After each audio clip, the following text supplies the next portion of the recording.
Imagine you own a banana farm. Not a massive operation, but solid, productive, yours. You grow them, you sell them, you make a living. Then one day, a new buyer shows up. He doesn't push you around, he doesn't make threats, he doesn't talk down to you. He just smiles, pays a fair price, and comes back the following month, and the month after that, and the month after that. You start to trust him. Honestly, why wouldn't you? This buyer wasn't a big name in 2000. Barely anyone was paying attention to him. But he had something most buyers don't: patience and a 25-year plan. While other buyers were squeezing for discounts, demanding exclusivity, or throwing their weight around when things didn't go their way, he kept asking the same quiet question: what do you need? And Latin America needed a lot. Brazil needed to move soybeans. Chile needed someone to buy copper. Peru needed to export iron. Bolivia was sitting on lithium that nobody seemed to want. He bought all of it. Simple deals, clean transactions. Everybody walked away happy, or so it seemed. Because while he was buying, he was also doing something else. In 20 years, trade between China and Latin America grew more than 40 times over. That kind of growth doesn't happen by accident. That's the kind of growth that quietly rewrites the rules of who's in charge. Money flowed in, trust followed, but so did something harder to see. One day, he came back with a different kind of offer.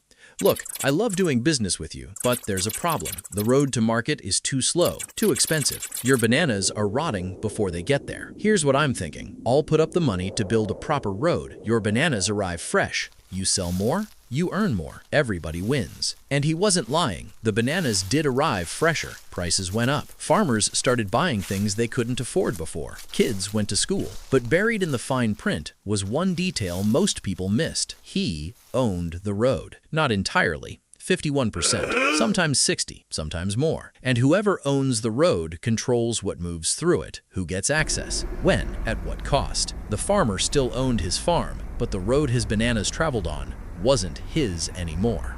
And that changes everything. Let's step out of the story for a second and look at something real. Peru, the port of Chancay. China invested $3.4 billion into this port. They own 60% of it. Peru owns 40%. Before it was built, a ship leaving Shanghai took 45 days to reach South America. Now it takes 23. For Peruvian exporters, that's a genuine advantage. Copper arrives on schedule, lithium doesn't get lost in transit, deals get done. But who decides which ships get priority? Who sets the fees? Who has full visibility into everything that passes through? That's the road again, just bigger. China didn't invade Peru. China built the port Peru now needs to compete globally. No army required. Now there's one resource that matters more than oil will in 20 years: lithium. It powers electric car batteries. It's in your phone. It runs energy grids. It is, in many ways, the future. And more than half the world's lithium reserves sit in 3 countries: Bolivia,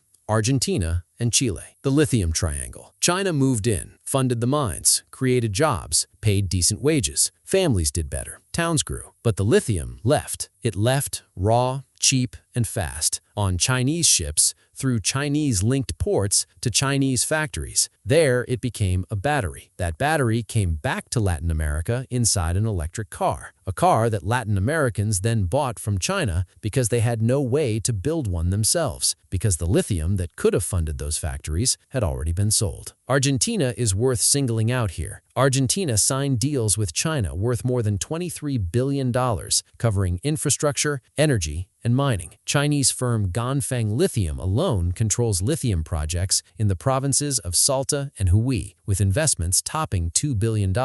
Argentina joined China's Belt and Road Initiative. It negotiated the rollout of Huawei's 5G network across the country. On paper, the exchange looked balanced. Chinese investment in return for lithium, beef, soybeans. But the pattern is identical to Bolivia, Chile, and Peru. Resources go out, debt and technology come in. And whoever comes in with debt and technology doesn't stay quiet for long. China didn't stop at ports and mines, though. It went somewhere far less visible. The phone in your pocket, the network you connect to, the school where young people learn. Huawei has installed 5G infrastructure in dozens of Latin American cities. Alibaba is expanding across the region's e-commerce market. Students receive scholarships to study in China. They come back with Chinese technology, Chinese networks, and a worldview built from the inside. This isn't the kind of imperialism you see in history books. It's soft power, not force, attraction, and it works better than force because people don't push back against it. They ask for more. When an invasion looks like development, nobody protests. When dependency feels like partnership, nobody spots the trap. Here's where I want to be straight with you. China is not a movie villain. It doesn't invade. It doesn't run coups. It doesn't do what colonial powers did to this part of the world for centuries. The investments brought real roads,